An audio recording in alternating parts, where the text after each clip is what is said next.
Alioune Badara Ndao parce que jàpp naa ne Sénégal médias yi fi nekk yëpp mën nañoo annoncé décès wu imam Alioune Badara Ndao ba pare wéyal di wax lu leen saf ak lu leen neex ba mu des Walfadjri li ko waral mooy fi Walfadjri jaar ak imam Alioune Badara Ndao imam Alioune Badara Ndao ñun Walfadjri ak doomu Sénégal yu bëree bëri ñi ngi ko découvrir bi ñu ko jàppee jiiñ ko terrorisme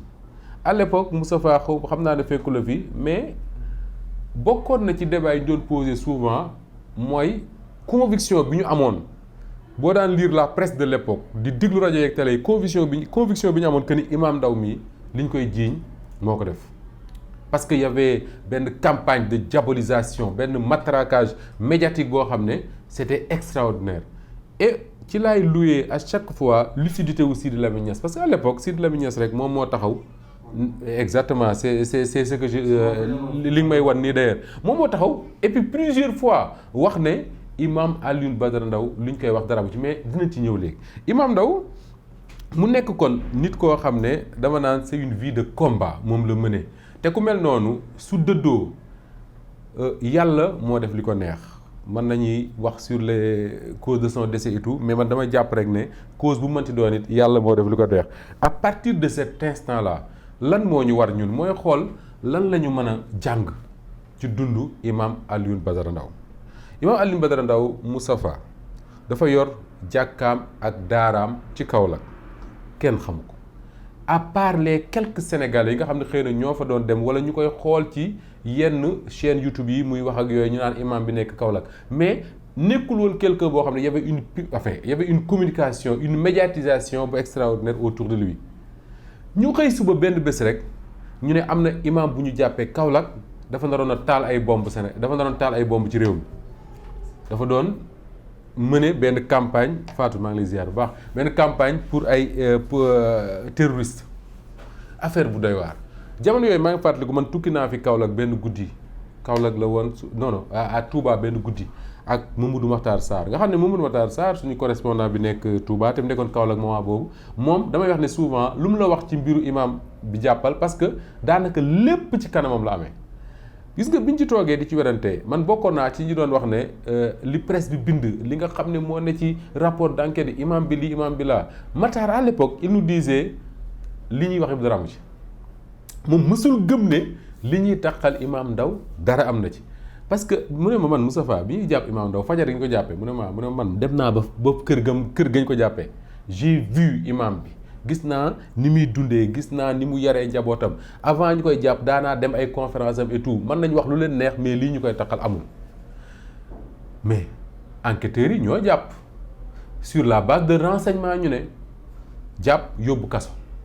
imam Ndao nettali na fi émission boo xam ne man c'est la seule émission bu ma fekkee ak moom fii la ko defee woon ci Walfadjri muy salon d'honneur parce que ñaari at yi ñu génn yëpp bu ci nekk ñëw na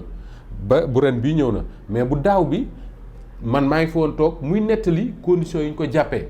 ni ñu ko jëlee Kaolack ni ñu ko def ak njabootam ni ñu ko toroxale mënate ko takk ko dugal ko ci oto yóbbu ko ba ci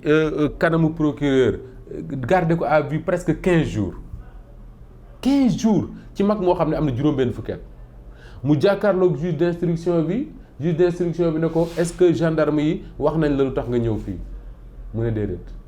mais lu ñu ko mënti waxet li ko leer mooy li ko fi andi dañ koo tooñ mais kenn dégluwu ñu jël imam bi placé sous mandat de dépôt pour apologie du terrorisme ak association de malfaiteurs un imam 60 ans jël yóbbu tëj bi ñu ko tëjee man bi imam Ndao di nettali keroog condition de détention yi mu nekkee woon man sama rangooñ dafa tuuru pourquoi parce que dama jàpp ne ak lu nit mënti def ci àdduna ci Sénégal gii cër bi ñu fi jox nit ku jàng alxuraan nitu daara cër bi ñu fi jox nitu imam même boo ko jàppee ci lu mel noonu sax am na benn traitement boo xam ne moom la mérito ak luñ ko mënti jàppee nag parce que fii jàpp nañ fi des gens yoo xam ne li ñu def daanaka tegoon bomb ko gën a garaaw mu gën a garaaw teg bomb parce que koo xam ne dañ ko jàpp ci trafic boo xam ne dafay nërmeel économie réew nga xam ne économie bu nërmeelu mooy hôpital yi dootuñu faj entreprise dootuñu recruter sécurité dootul am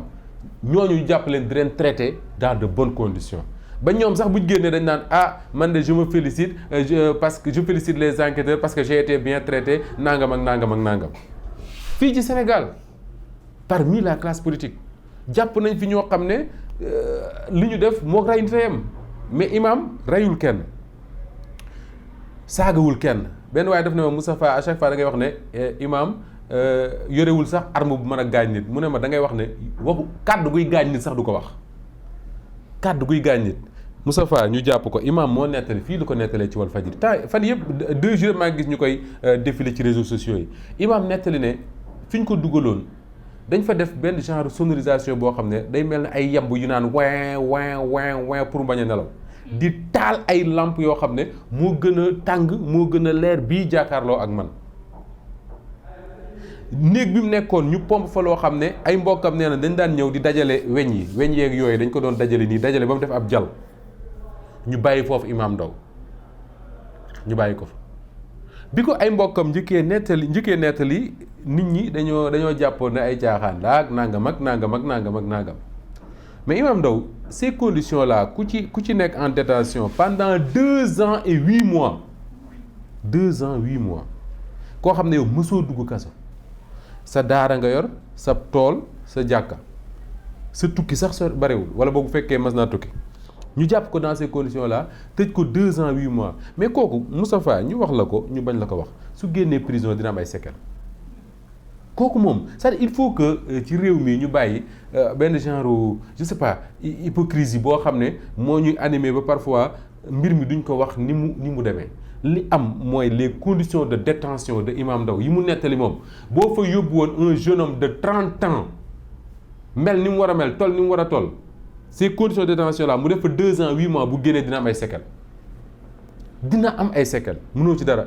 yàlla suturaal na ko ñu àtte ko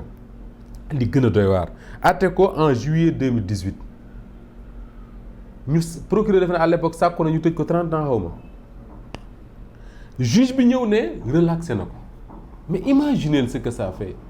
2 ans 8 mois nga jàpp ko ni toroxal ko parce que toroxal la ba pare ne deful dara en tout cas li ñu koy toppee amuñu ci benn